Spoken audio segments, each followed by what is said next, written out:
Pang-anim na wika, it is finished. Naganap na. Ayon sa John 19:30.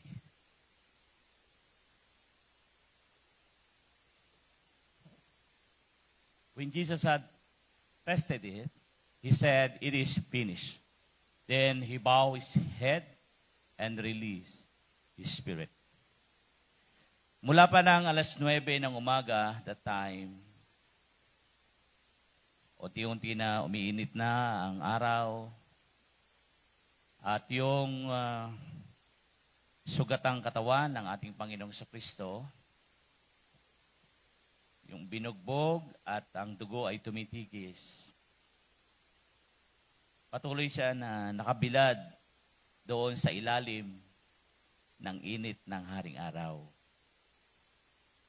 At syempre, kung atin pong i-imagine to, ito ay hindi po ito basta kalagayan. Ito'y kalunos-lunos na kalagayan. At sa kabila ng hirap at sakit na kanyang dinaranas, mayroon siyang sinambit doon sa cross ng Kalbaryo na huling pananalita. At doon sa una hanggang 5 na kanyang sinambit na wika, doon sa pangatlo at pang-apat, unti-unti ay nagdidilim ang kalangitan. At ibinigay siya sa kanyang suka at ito'y kanyang ininom. Ayon nga po sa ating mga narinig, yun daw alak at saka yung mira ay hindi niya tinanggap sapagkat pain reliever. Magtataka po tayo bakit suka ang tinanggap ni Jesus at ininom. Sapagkat ang suka ay pang-insulto.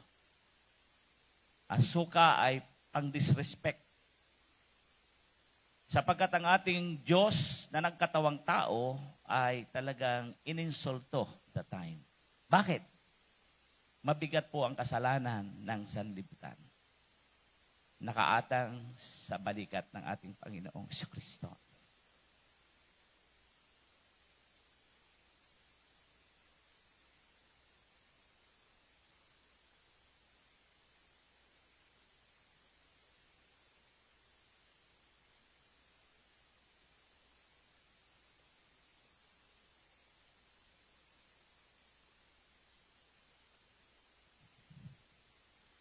Doon po kay Apostle Matthew, sa Matthew chapter 7, verse 50.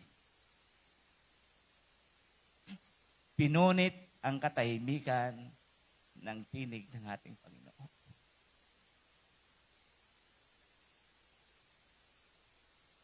Sabi niya, naganap na!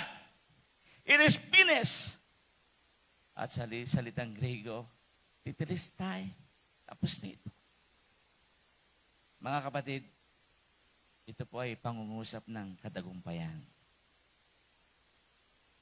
Dapat maalala natin palagi, nagtagumpay ang ating Panginoong Kristo at yung kanyang pangako sa atin, we are more than conqueror. Nagtagumpay na tayo sa lahat ng kabuktutan sa sanlibutan ito. At habang ang Panginoong Kristo ay nakabayubay doon sa krus ng Kalbaryo, anong ginawa? Ang mga demonyo, ang dyablo, at ang kanyang mga demonyo naman ay naghahagik-hikan. Natutuwa at ang akala nila ay siya nagtagumpay. Habang ang tao ay nagsisigawan. Subalit, ang katahimikan ay pinunit ng sigaw ng ating Panginoong Kristo, ng Diyos na nagkatawang tao. It is finished. Naganap na! Sabihin nga natin, naganap na. Sabi mo sa katabi mo, tapos ka na. Tapos ka na. Palungkot-lungkot ka pa. Tapos na ang pagsisinungaling. Tapos na ang imoralidad. Hello? Tapos na yan. Tapos na ang kalungkutan. Tapos na ang mga luha ng pagdurusa. It is finished.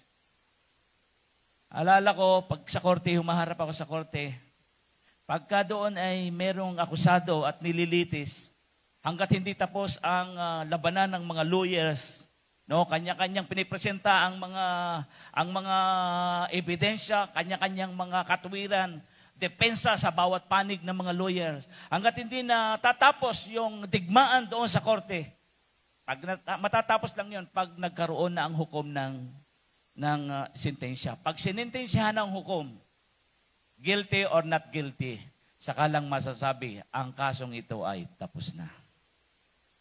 Hello, mga kaibigan, nanonood sa online, mga kapatid, alam niyo po ba, dapat maintindihan natin yung salita, yung ginawa ni Jesus sa krus ng Kalbaryo.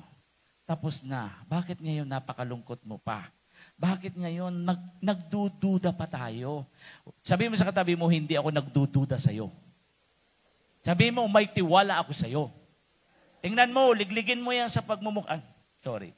Ligligin mo sa balikat. Tingnan mo ang mukha. Yan, sabihin mo, wala akong kaduda-duda sa'yo. May tiwala ako sa'yo. Kasi katawan ka ni Kristo. Amen? Unang pangungusap yan ng katagumpayan. Para madali po tayo, ikaw at ako, we are all more than conqueror. Amen? Kung inaaway ka minsan ng misis o mister mo sa iyong bahay, naganap na yan.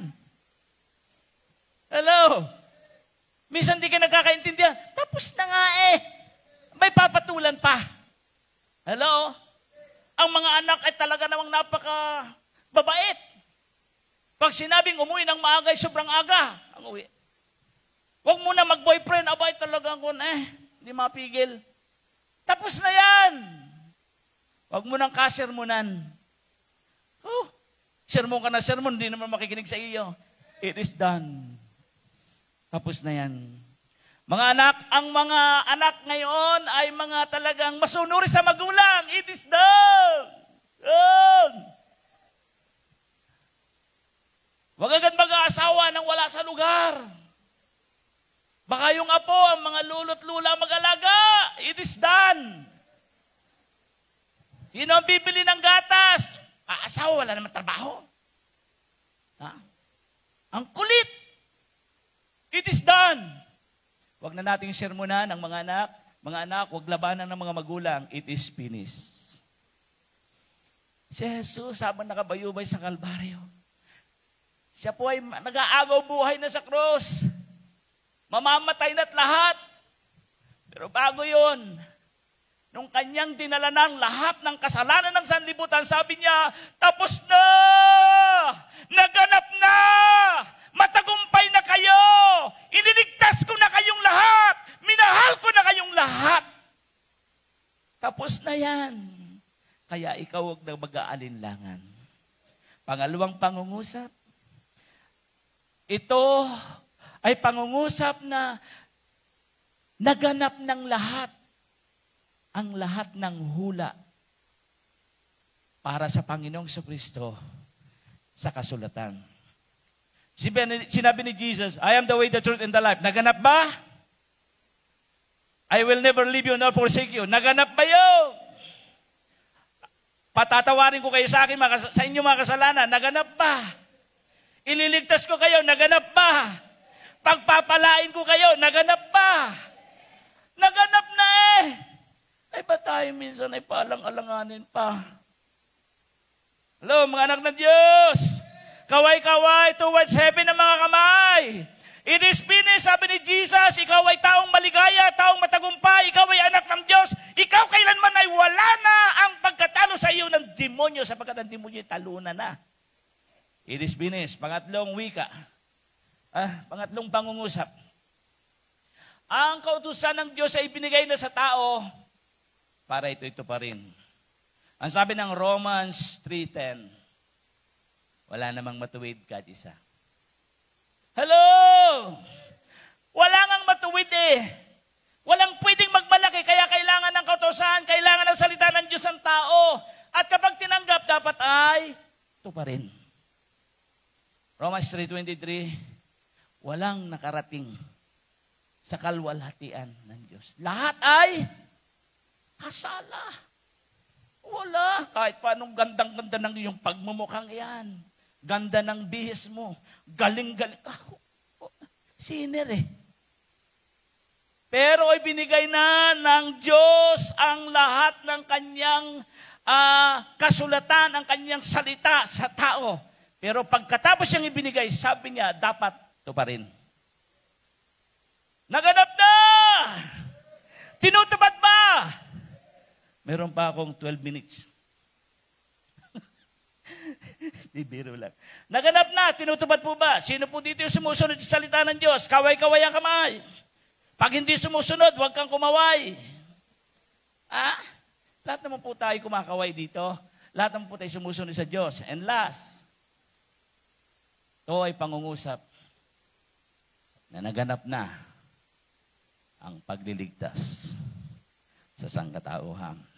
Taas ang kamay ng mga niligtas na ng ating Panginoon Diyos. Hallelujah! Naganap na itong lahat.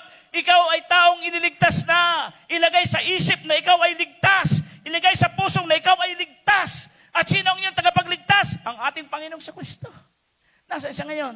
Nasaan si Jesus? Minsan may tinanong ko, saan si Jesus Christ, ang Savior? Naroon po. Buti pa.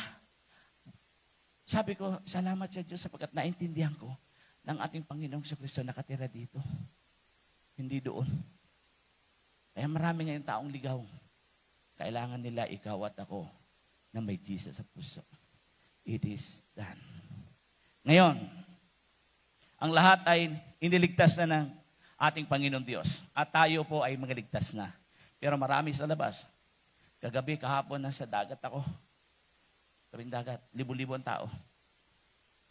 Wala pong masama sa pag-aaliw, pag-relax. Pero higit sa lahat, ano ba ang talagang motibo ng tao sa ganitong panahon? Tayo alam natin, salamat po sa ating Panginoon Diyos. So ang kaligtasan po, it is done, it is finished. Ginawa ito ni Jesus. Ibahagi po ito nating lahat. Ngayon, kung ang tao ay mapupunta pa sa impyerno, hindi na po yan kasalanan ng Diyos. Hello? Kung ang naging anak ng Diyos, o mga Kristiyano na, ay mapupunta pa sa impyerno, meron bang ganun? Ang Diyos nang bahala. Kung ang tao ay mapupunta sa impyerno, hindi na ang Diyos ang may kasalanan. Ang may kasalanan niya na ay tao. Tao mismo. Maaaring ang kaligtasan kanyang tinanggap ay pinagpalit niya sa kayamanan o sa karangyaan ng buhay.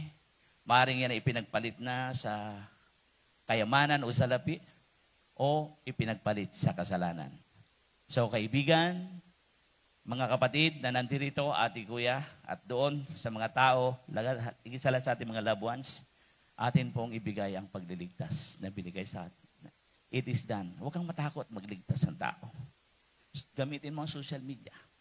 Gamitin mo ang labi mo na ngayon ay labi na ng ating Panginoon Kristo. Ang 6 na wika, naganap na. To God be the glory.